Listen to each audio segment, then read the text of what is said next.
The morning light crept slowly through the tall courthouse windows, painting the mahogany bench in soft gold. Judge Frank Caprio set his coffee down, preparing for another day of hearings. It was quiet, almost too quiet, the kind of stillness that comes before something unforgettable. As he arranged his papers, his eyes caught sight of an envelope resting neatly on the corner of his bench. It wasn't part of the docket. No return address. No markings except for a line written in careful handwriting, "Please read after my hearing." He picked it up, frowning slightly. The paper felt thick, deliberate, like it had waited a long time to be opened.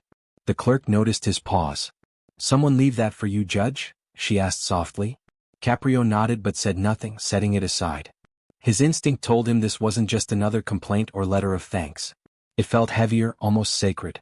Moments later, the bailiff's voice broke the silence. "Next case, Thomas Reeves." The courtroom door opened, and an elderly man entered slowly, leaning heavily on a cane. His gait was careful but dignified. He wore a faded navy blue cap embroidered with a small emblem, the kind of cap that tells a story before a single word is spoken. The audience stirred, sensing the gravity of his presence.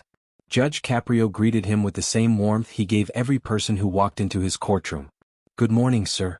How are you today?" Thomas smiled faintly. "Still standing, Your Honor." "That's something." There was a quiet murmur of laughter, but the judge's eyes lingered on the man. Something in his expression, calm, steady but worn, carried the weight of years. The bailiff handed the file over. "Minor parking violations, Your Honor. Several downtown citations." Caprio nodded slowly but kept glancing at the envelope on his bench. It was addressed to him, and the timing felt too perfect. As Thomas adjusted his cap and stood before the bench, Judge Caprio couldn't shake the feeling that this was more than a routine case. The courtroom seemed to narrow around the two of them, the judge and the veteran, two men separated by age, united by unspoken respect. Somewhere deep down, Caprio already knew, this hearing would not end like the others. And that envelope, it would change everything once opened. Judge Caprio adjusted his glasses, his tone softening. "Mr. Reeves, I see several tickets here from over the last few months, mostly downtown near Memorial Hospital. Would you mind telling me what brought you there so often?" Thomas took a slow breath, steadying himself on his cane. "My wife, sir. She had treatments 3 times a week. Cancer. I used to drive her there and wait in the car." The judge nodded gently. "I'm sorry to hear that. Is she doing better now?" There was a pause, the kind that changes the air in the room. Thomas's gaze dropped to the floor. "No, Your Honor," he said quietly. "She passed last winter." The courtroom stilled. A woman in the back clasped her hands together. Judge Caprio's expression softened, lines of empathy etching deeper into his face. "I'm deeply sorry for your loss." "Thank you, sir." Thomas's voice trembled just enough to reveal what he was trying to hide, the exhaustion of someone who had spent a lifetime holding the world together. Caprio leaned forward slightly. "And these parking tickets, they're all from those hospital visits?" Thomas nodded. "Yes, sir. Some days I couldn't find a spot near the entrance. I parked close enough for her to walk just a few steps. The sign said no parking, but I couldn't make her walk across the lot in that condition. Her legs were swollen and every step hurt." The judge looked at the citations again, his usual formality replaced by quiet reflection. "I understand," he said softly. "You did what any husband would have done." Thomas smiled faintly. "I tried to, Your Honor. I served my country a long time ago. I promised my wife I'd take care of her no matter what. Guess I didn't think parking laws would be the thing that beat me." The courtroom chuckled softly, but behind the humor was a tenderness that drew everyone closer. Caprio folded his hands. "You said you served which branch?" "Army, sir. Korean War. 1963 to 65. My unit lost half its men in the winter of '64. His tone was matter-of-fact, not boastful, but it carried the weight of memory. The judge's eyes met his. "You gave a lot for this country, Mr. Reeves." "I did what I had to do," Thomas replied simply. "I came home, married the love of my life and built a quiet life here. She was my world. Those tickets," he sighed, tapping the papers on the bench. "Every one of them reminds me of a day she was still alive." No one spoke. Even the camera crew lowered their gaze. Judge Caprio took a slow breath. "Mr. Reeves, I can see this is more than about fines. You've carried a lot." Thomas nodded. "Yes, sir. And before we're done here today, there's something I'd like to leave with you. I hope you'll read it when I'm gone." The judge glanced again at the brown envelope resting on his bench. Somehow he already knew that envelope held more than words. It held a man's entire life. Judge Caprio leaned forward, his voice gentle but steady. "Mr. Reeves, before I make any decision, is there anything else you'd like to tell me? Anything I should know?" The old man's hands trembled slightly as he gripped his cane. He looked up, his eyes clouded not with fear but with something deeper, acceptance. "Yes, Your Honor," he said softly. "But I think I already told you. It's all in that envelope on your bench. I wrote it down because I wasn't sure I'd be strong enough to say it." The judge hesitated. "You'd like me to read it?" Thomas nodded. "When the time feels right, sir." For a moment, Caprio studied the veteran's face, calm, worn, resolute. Then he reached for the envelope and carefully tore it open. The paper inside was yellowed, folded several times, like it had been opened and closed over and over again. The handwriting was shaky but deliberate. He began reading silently, but within seconds his brow furrowed. He looked up at Thomas. "Are you sure you want me to read this aloud?" "Yes, Your Honor," the veteran replied, his voice barely above a whisper. "It's my last testimony." The judge cleared his throat and began to read. "To Judge Caprio," it began, "by the time you read this, I may not be around much longer. I don't say that for pity. I say it because I've lived my life doing what I thought was right, and this might be the last place I tell the truth." A murmur rippled through the courtroom. The judge continued. "My name is Thomas Reeves. I served this country for 20 years. I buried friends, carried medals I didn't deserve, and came home to build a life that I thought would last forever. My wife, Margaret, was my reason for everything. She was light in every dark place." Judge Caprio's voice softened, the courtroom holding its breath. "When she fell ill, I promised her she would never walk alone again. I drove her to every appointment, waited in the car, and prayed in those parking lots.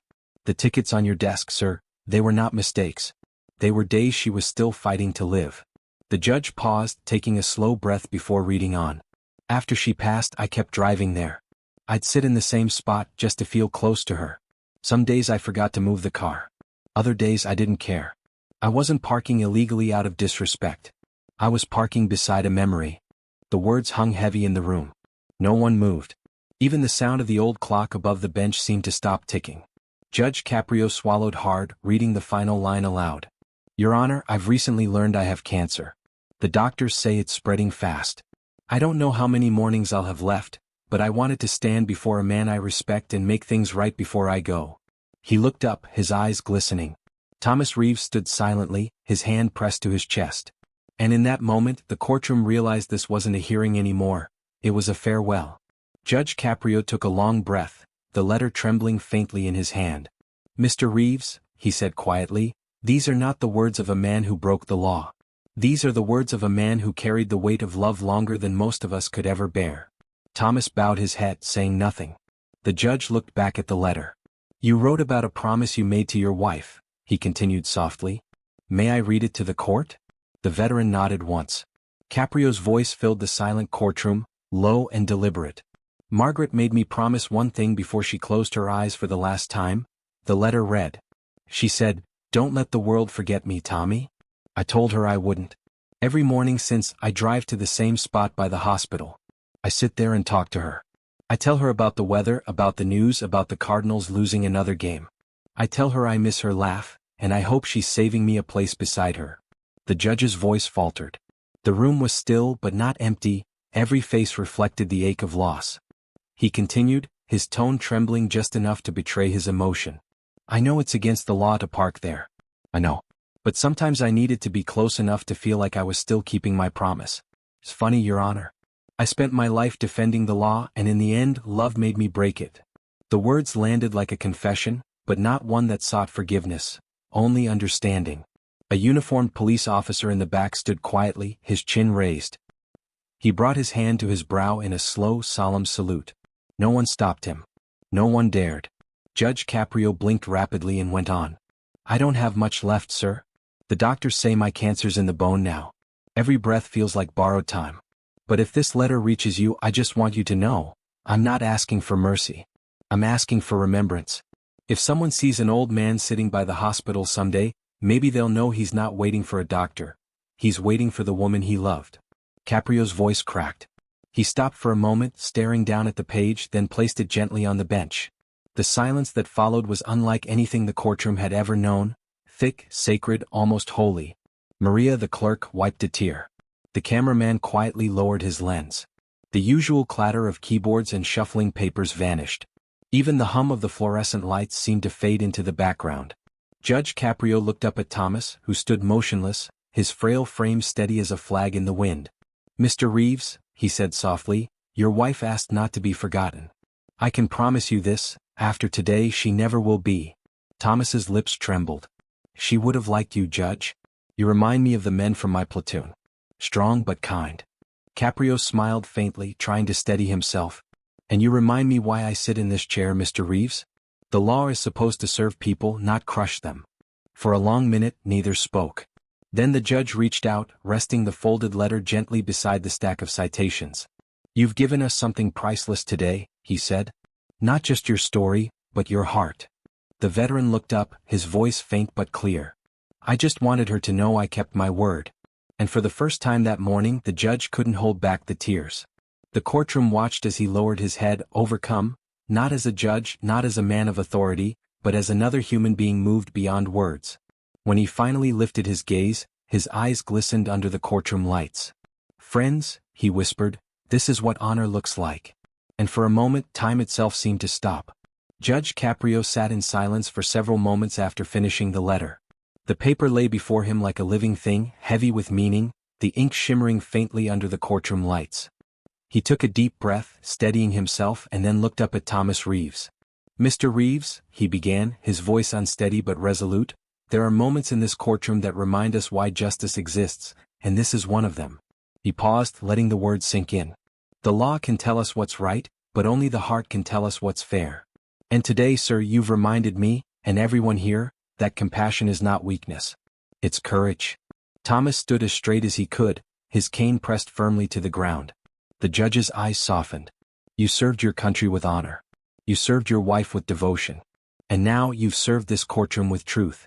The veteran's lips parted as if to speak, but the emotion caught in his throat. Caprio continued, his tone breaking slightly. "You said you weren't asking for mercy. But what you've given us today is far greater than any act of mercy I could hand down from this bench. You've given us perspective. You've given us humanity." The judge leaned back, his voice growing firmer. "So, as far as this court is concerned, your fines are dismissed, your record is cleared, and your debt is paid in full. Because, Mr. Reeves, you are a man who's already paid more than enough." A ripple of applause rose softly from the gallery, restrained but heartfelt. The bailiff, who had been standing near the door, nodded quietly. The clerk dabbed at her eyes. Even the officers who had written the tickets looked humbled. Thomas's eyes filled with tears. "I don't know what to say, Your Honor," he whispered. Caprio stood from his bench, something he rarely did.